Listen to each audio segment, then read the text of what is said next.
Hello and welcome to a new episode of KET Talks. I'm Vincent from Forbidden Colors and I will be your host today as we record this podcast from the Design Museum in Brussels. This museum, located right next to the Atomium, is hosting till the beginning of November an exhibition on queer graphics. This exhibition presents an evolution of the LGBTIQ+ movement in Brussels and Belgium from the 70s till now, based on graphic designs of posters, flyers and publications. Yet, in this episode, we will discuss the situation of LGBTIQ+ people in the UK, as I am joined today by Dan Glass. Dan, welcome to Brussels. You're a human rights activist, a performer, a presenter, a writer, and many other things. Yeah. You live and work in London and Berlin. London, a city that has no secrets for you, as we will discuss. Thanks for joining me. How are you feeling? Thank you so much for having us. I'm really excited to be here. I'm really excited to look around the exhibition more as well. Okay, well, thank you. If you're ready. Yeah, ready. Well, perfect. Let's start. Dan, you're here in Brussels to present your recently published book, Queer Footprints, A Guide to Uncovering London's Fierce History. As the title suggests, this book is a kind of tour guide that takes the reader through London's queer landmarks. It's a remarkable compilation of queer history, queer biographies, queer geography.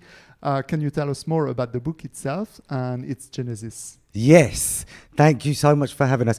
It's really nice to be here in Brussels, partly because the book's orbit is obviously around London, but it's for anyone interested in the genealogy of queer liberation and activism and freedom. And it's we're all connected, and queer liberation is connected across the world. Just how tyrannical regimes are inspired by each other's homophobic legislation, so are we on the ground. Brussels, London have been at the epicenter of colonial regimes across the world, and so that's why it's not just about London. It's about how we build freedom across the world in general. For example, the Whitechapel chapter in the book, there's 7 chapters, each with a different kind of theme. And the Whitechapel chapter is focused around Bangladeshi LGBT activism in the area of Tower Hamlets. And obviously that's an anti-colonial movement. So the genesis of Queer Footprints, A Guide to Uncovering London's Fierce History, really started for me when I found out about the closure of a lot of queer spaces and had enough, really. And I wanted, rather than just firefighting the closure of queer spaces, I wanted to do something more integrated and assertive. And that's when I started researching more about queer history, or herstory, as the book is written from a feminist perspective. And I was so inspired and so angry, actually, as well, as to the lack of, to the stolen heritage of our queer ancestors, and was just hungry for more. And this was when we started Queer Tours of London and Mince Through Time. And the book is a kind of product of the walk-in tours. Is there something that prompted your research, something that a particular event, a particular landmark, something that you started it all from? Or was it a sum of things? Or when did it reach the point where you say, okay, I have to research everything? Yeah. Really, it was 2015, I think it was 2015 or 16, the closure of the Joiners' Arms, which I've got a big tattoo on my ribs here, which is, it was an incredible queer club. I don't know if you've heard of it. It was amazing. And it was raucous, it was fun, it was like, you could get up to no good in that club. And a lot of queer spaces become really sanitized, become really corporate and commercial. And I'd learned about a lot of the closure of some legendary queer cabaret spaces, community spaces. At the time, actually, since Brexit, a third of our queer spaces had been shut. At the same time as we'd had a 150% rise in hate crime attacks. And that includes on the queer community, people of colour, anti-Semitic hate crimes, because people were emboldened by the rhetoric from the government. So, yeah, it was a double attack. Closure of spaces which protect ourselves as well as facing more attacks. And then when the closure of my favourite space, I was like, nah, that was the pinnacle for me. So from that moment, you decided to research more, and the book is full of history, as I was saying. Did you have help in researching all of that? How did you go from, finding all these spots one after the other? tons of help, and thank you to everyone who helped me. Tons and tons of help. So really, the book is mainly post-partial decriminalisation of 1967. There's some incredible books which look more at the earlier part of last century, and before that, there's not that much about living herstory. And so when I started the research, I printed out lots of different A3 maps of London, and through the oral history, the interviews, the secondary research, going through so many different archives across London and the UK, I ended up having 2,000 case studies of incredible queer happenings, whether they're parties or protests or meetings or sex in bushes, personal stories, interpersonal stories, and like stories which have captured the press. 2,000, and only about 5% have made it into the book. Because, like we say in Queer Tours of London, every building, every street has a queer story to tell. It's just we've been denied that because of institutional homophobia. And so, like, out of the tiny amount which made it into the book, there's still 164 contributors whose quotes are in it, let alone the movements who I'm lucky to be part of, and that's where a lot of the research came from. I'm an activist with AIDS Coalition to Unleash Power, an incredible HIV activist movement, the London chapter. I've been an activist with the Gay Liberation Front, with Bender Defenders, which is an LGBT empowerment, Mai Tai self-defense movement against hate crime. So a lot of it was from the movements that I'm part of, and connections with groups like London Trans Pride, or incredible activists and historians from UK Black Pride, for example, or the Rebel Dykes, so many more. The list goes on. I have so many people to thank. It's a collective effort, the book. So as I said, there's a lot of information and knowledge. You say there's only 5% of what you collected, but it's already a lot. What was your objective for the reader? What do you hope the reader takes from this book, from doing the tour? So invite the readers to go. I mean, it's like a guide, so we can go in the streets and move from landmark to landmark. So what do you want them to remember? That we can do our own community mapping wherever we are in the world. For me, it's Queer Footprints is applicable to anywhere in the world. What I really want from the book is for people to get their own maps of Brussels, of Zimbabwe, wherever you are, and plot your own community story, because once we begin to tell our own stories, everything changes. So yeah, I really want people from Brussels, wherever, who's listening to this podcast, to come to London, to enjoy it, but also to start the mapping process in your area, reclaim our stolen heritage. So the compassionate side of me would be that it is a healing project, because when we reclaim our identities, when we reclaim our heritage, when we get to know our ancestors and the incredible things they've done and the shoulders that we stand on, it propels us forward to continue fighting for freedom. So it's healing, it's deeply reparative, hopefully. It's about connections. It's about becoming alive from everything that we've been denied. So it's an empowerment project, and I want it to be replicable across the world. And maybe the more angry side of myself is about revenge. It's about reclamation and anger. ACT UP, the HIV activist movement, one of their key emotions is united in anger to end the AIDS crisis. And anger is something understandable and can be actually a very productive emotion if it's channeled in the right way. And I am fucking angry about our stolen heritage, about the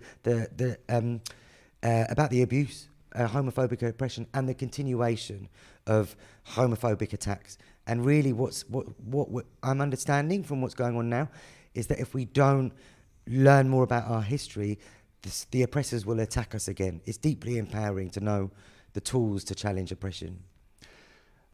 So do you hope that your book will help recognize some of the spaces as official landmarks? Because I read in your book some examples, if I'm correct, of you putting some kind of fake plaques on the landmark to recognize them and to make also everybody aware of what happened in these places. So is this also a part of your objective, to have these landmarks or some of these landmarks recognized for everybody to see? So not only by reading the book, but just walking in the streets, that these places are recognized and acknowledged for their role. Definitely. I think having the plaques is really important, but it's not the end game. There's some amazing projects in London at the moment of getting new rainbow plaques. I think that's brilliant. But for me, it could fall into the trap of being tokenistic, because what we actually need is permanent infrastructure to meet our fundamental needs as individual queers and as a community. So we need a queer community centre on every street corner. We need permanent queer social housing. We need a permanent AIDS memorial. We do now have, it's not quite permanent, I don't think, queer museum. We do now have a permanent queer arts centre. The LGBTQIA plus community centre has just got another 5-year lease. There's some amazing work going on, but it's a drop in the ocean for what our community actually needs. So I think the plaques are great, but we need permanent infrastructure to meet the needs of our community.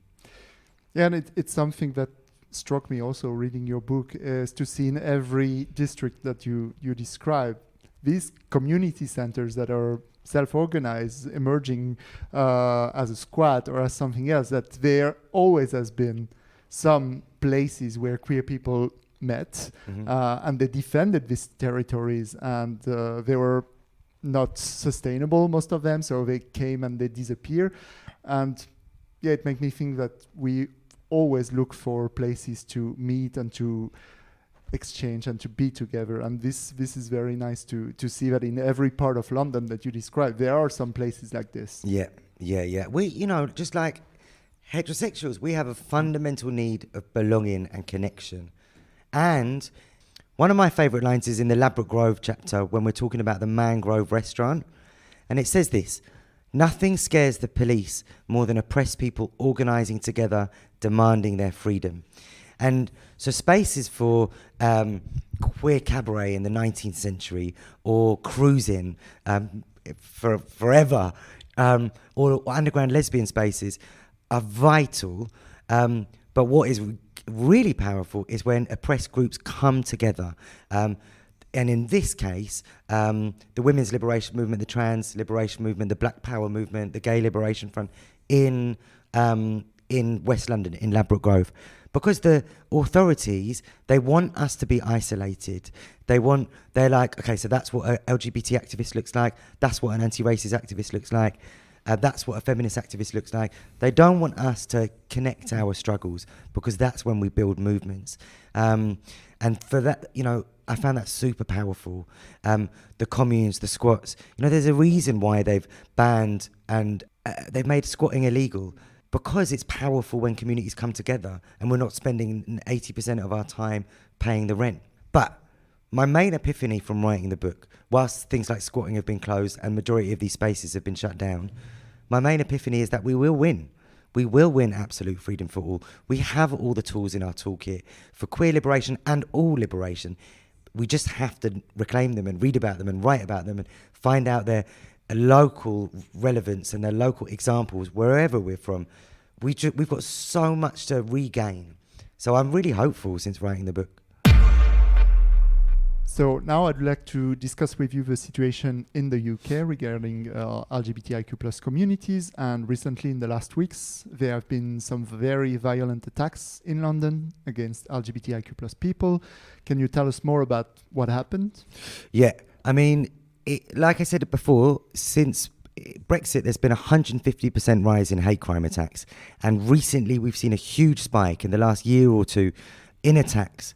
In 2020, I personally had a different friend every day or evening who was attacked for 2 weeks. A different friend in a different part of London. And I was like, what is going on? So we started Queer Night Pride in the areas of the biggest hate crime attacks. At the time, it was Hackney, Soho and Vauxhall. And so let me read you out the mantra of Queer Night Pride.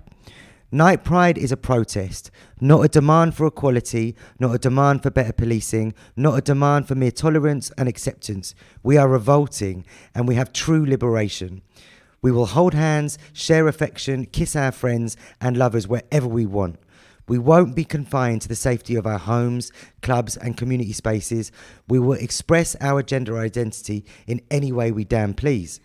We will not hide the many ways in which we express our sexuality or sexualities. We are unapologetic and unashamed. We are authentic and real. We are many and we will no longer be attacked. Fight back. And that's the Queer Night Pride collective statement.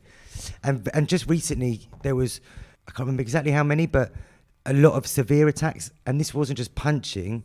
2 guys got stabbed outside the 2 breweries in South London. And then a week after, a couple were punched on their way back from UK Black Pride.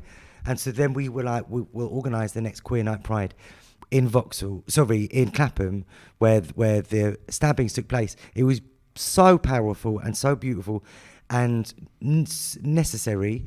Obviously, it's crap that we have to do it in the first place, but we will not be isolated. We will not be segregated.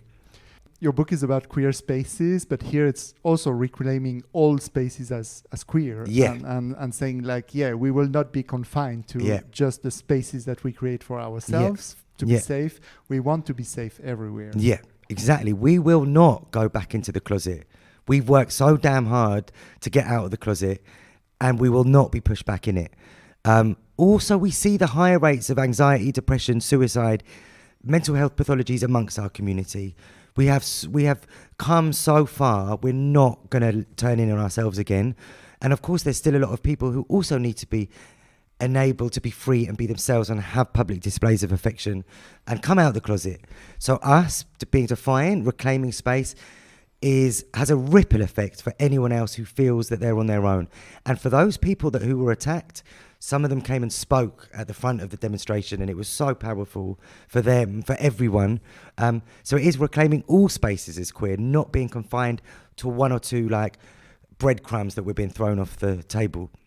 You're mentioning the Brexit as a starting point. Yeah. So can you explain us from your point of view why you feel that this is the starting point of a new wave of attacks against our communities? Yeah, Brexit is just one of the kind of root causes of the rise in attacks. I've just started reading this book, The Pink Line, Journeys Across the World's Queer Frontiers, a book by Mark Gevisser.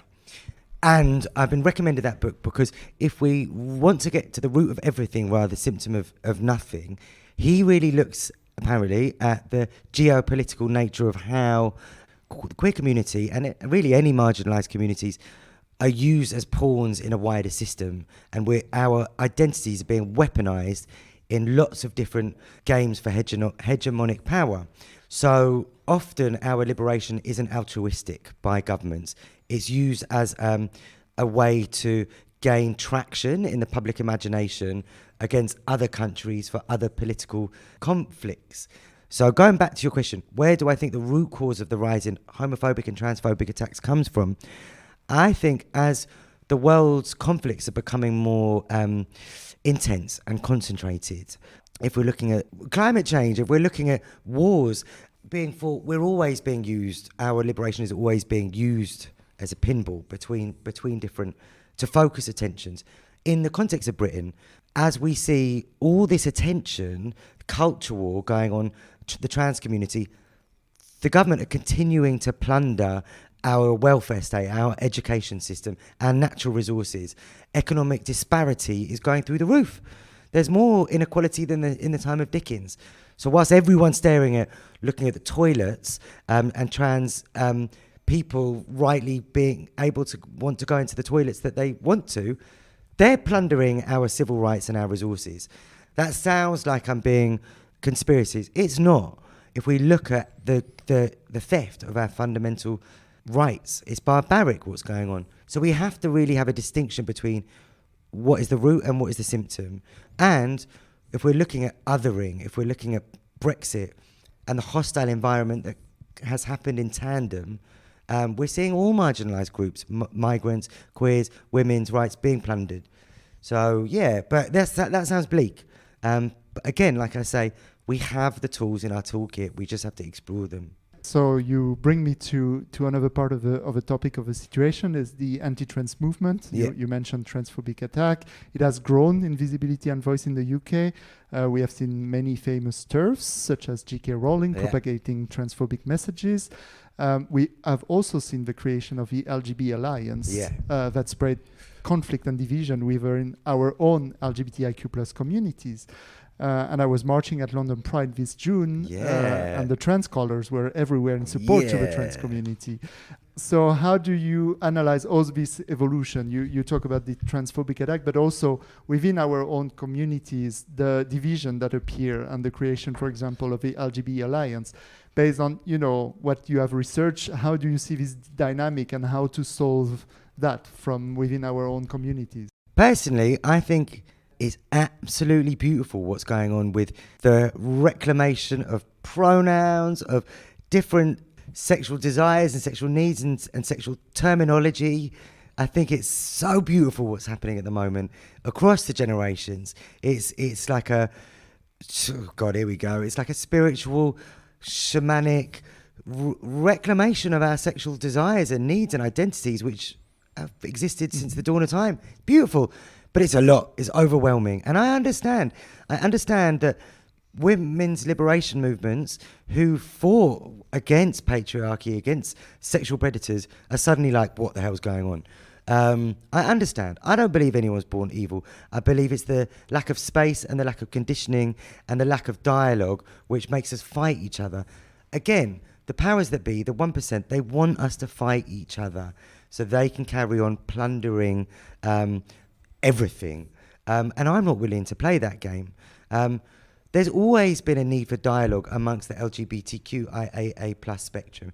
There always has been. I've heard some of the most racist things come out of queer people's mouths. Some of the most, about any marginalised community. It goes across the spectrum. We've had to deal with a lot of trauma. I'm a big fan of Paulo Freire's work. He's the author of The Pedagogy of the Oppressed. And he looks at the dynamics of and the interplay between the oppressed and the oppressor consciousness. And one of his terms is about if we're not politically conscious, if we don't have spaces for dialogue, and this goes back to queer spaces, the oppressed will easily step into the shoes of the oppressor and become the ventriloquists of power. We'll do their dirty work for them if we don't create spaces to understand different opinions. That's not me legitimizing TERFs. And like I say in the book, in the King's Cross chapter, at the end of point 3, the lessons of building love in community exist here in King's Cross in abundance. In these incredible movements formed in times of unrest. Eat that for your bigoted breakfast, J.K. Rowling. I'm not justifying what she's doing. I think it's disgusting. I have so many trans friends who live in fear.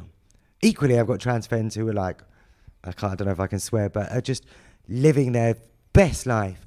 But what's going on with the specific attack on trans community, again, is a pawn in the wider weaponization of economic and social, environmental disparity. And we will not stand for it. And that's why I make a stand in the book. And what, in your opinion, can be done to turn these backlashes and to avoid this counter movement that we are facing now? So in the middle of the introduction, I say this. When you finish with Queer Footprints, don't leave it on your shelf gathering dust. Pass it to a friend, or even better, think of the biggest homophobe in your life and buy it for them for their birthday. You never know. You might see them dancing to Little Nas X or Donna Summer the following year. And then there's just a quote which I wanted to read by the late, great Bell Hooks. And it says this: queer not as being about who you're having sex with, that can be a dimension of it, but queer as being about the self that is at odds with everything around it and has to invent and create and find a place to speak and to thrive and to live. We've always had to have critical consciousness because we've been invisibilized. And that's one of our superpowers, being able to transcend and look beyond what's handed to us on a plate. So it's about criticality, it's about dialogue. So we have to build community and build systems of support. And one thing we're going to be talking about later is different forms of activism. For me, the 90% of the efficacy of social transformation is relational. It's about the communities we build around us. It's about going to hospital with someone when they're scared for their diagnosis or need medication or want to start transitioning. It's having a cup of tea with your friend who's depressed. Yes, there's a big high-profile process, which are essential, but the way we live our everyday lives and look after each other on an intimate level is is radical, is beautiful. And so, and there's another book actually by Pluto Press called Radical Intimacy by my friend Sophie K. Rosa. And it's really great that these books have come out at the same time because, related to your question, the goal of Queer Footprints, what we can do to challenge the rise of hate crime is build radical intimacy. Dan, thank you very much for joining our KET Talks and for all the work you are doing to make London and the UK a safer place for LGBTIQ+ people. Oh, thank you. You can find more information about Forbidden Colours online at forbidden-colors.com or on social media at Forbidden Colours Fund. Don't forget to check the website of KET Magazine for all the news about queer life in Brussels. We will be back soon with more KET Talks, and thanks for listening.